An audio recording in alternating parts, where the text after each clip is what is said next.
And here we have the Temple Challenge Cup. It's a University 8s competition with Manchester University on the left-hand side on the Berkshire station and Oxford Brookes University on the right-hand side. And Oxford Brookes, what are they doing? It's unbelievable, isn't it? Jeez, yeah, that's brilliant, isn't it? I mean, this is a real treat to see a Brookes crew race, and gosh, we were being shaken here by the wash here of another boat here, but I almost felt like it was that Brookes 8 sending shockwaves up the course. This is a very strong Temple crew here from Oxford Brookes. They set a record for Bucks at 5:31, didn't they, in the 8s, and so absolutely astounding, isn't it? And they've just put length clear water on Manchester in less than a minute. Absolutely, this is an international level crew. The Temple is a university event, and it's supposed to be for the second 8s, so non-international athletes. Yet it's only 3 seconds slower than the ladies' plate, which is this very fast competition. The standard is immense. Yeah, the talent in that Brookes boat is, as you say, immense, and just watching Manchester University there on the sort of top right of your screen in their purple and yellow kits there. Great to see them racing here. You know, obviously not quite of an international standard, but definitely up there in the sort of university standings, and a solid club to be out there racing. Great to see them that they've been sort of busy there training up in Manchester after their sort of term finished up on the Bridgewater Canal, getting the miles in. You know, very few of the guys in that boat have raced Henley before, and sort of very much sort of leaning on a couple of their crewmates, so Kishan in the 7 seat and Cameron in the stroke seat, with their experience of racing, and sort of sharing that with them. And hopefully this will be a lovely experience to have raced the Thursday of Henley, you know. And it's good to look at how this has all evolved, really, because Manchester, they were at Bucks, they were 20th in intermediate 8s. But Brookes had never won at Henley before 1993. And that Richard Spratley basically started that whole program up there in the Oxford Poly in the very early days. And you see over the last 30 years, with just a systematic, piecemeal approach, how they've now become the most dominant university in world rowing.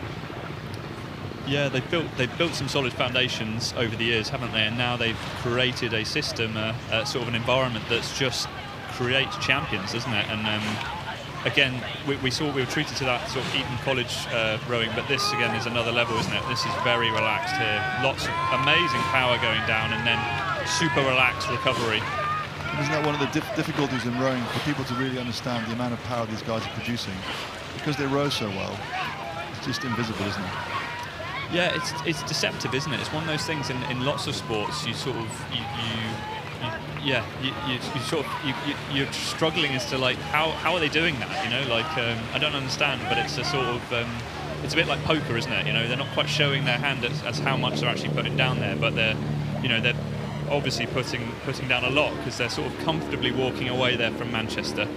Yeah, I mean, they basically look like they just decided to do a training piece to the barrier, really go aggressively, so that probably exaggerated how fast they were, and then they just knocked it on the head and they paddled in. Yeah, that's you're right there, Adrian. That would be the strategy, isn't it? It's to sort of neutralise the race early on, and then sort of wind down and recover from it within the race course itself. So the way to make a race like this, which you should win, the way to make it really easy is to be respectful of the opposition and actually attack it even harder, because then you make it easier for yourself. I agree, yeah. So here we have the two crews paddling down the course. Oxford Brookes University will be racing again tomorrow. They are the favourites for this event. What have they got? 3 8s entered in the ladies, and they've got a crew in the ground. God, it's phenomenally strong club, isn't it? And I guess for Brookes, this was a bit like the race earlier. This is the first race for Brookes, being a seeded crew. So again, they want to sort of get out the blocks. They want to sort of put a bit of a marker down to the barrier and be really sort of clear on how they sort of take on the rest of the week. Whereas obviously Manchester, having raced yesterday against Hampton, having a good race there. But yeah, just looking at the Brookes crew there, we've got a lovely view of the sort of the bows of the boat there, and you can see the cabling, can't you? That's telemetry.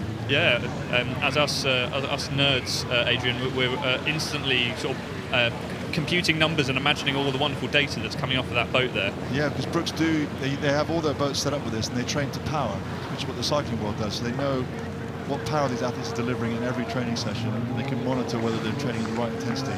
That's part of the reason for their success.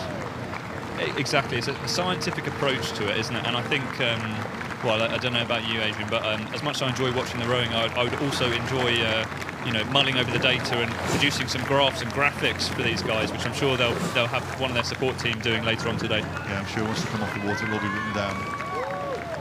So here, as they're coming down towards the end of the race, Oxford Brookes at a canter here, enjoying a nice run out to the opening their regatta, counting 18-19 strokes a minute, crossing the line. And Manchester University still attacking the race all the way to the finish line. A real contrast between these two crews, the amount of effort it takes to go the same speed. And here the winners, Oxford Brookes University.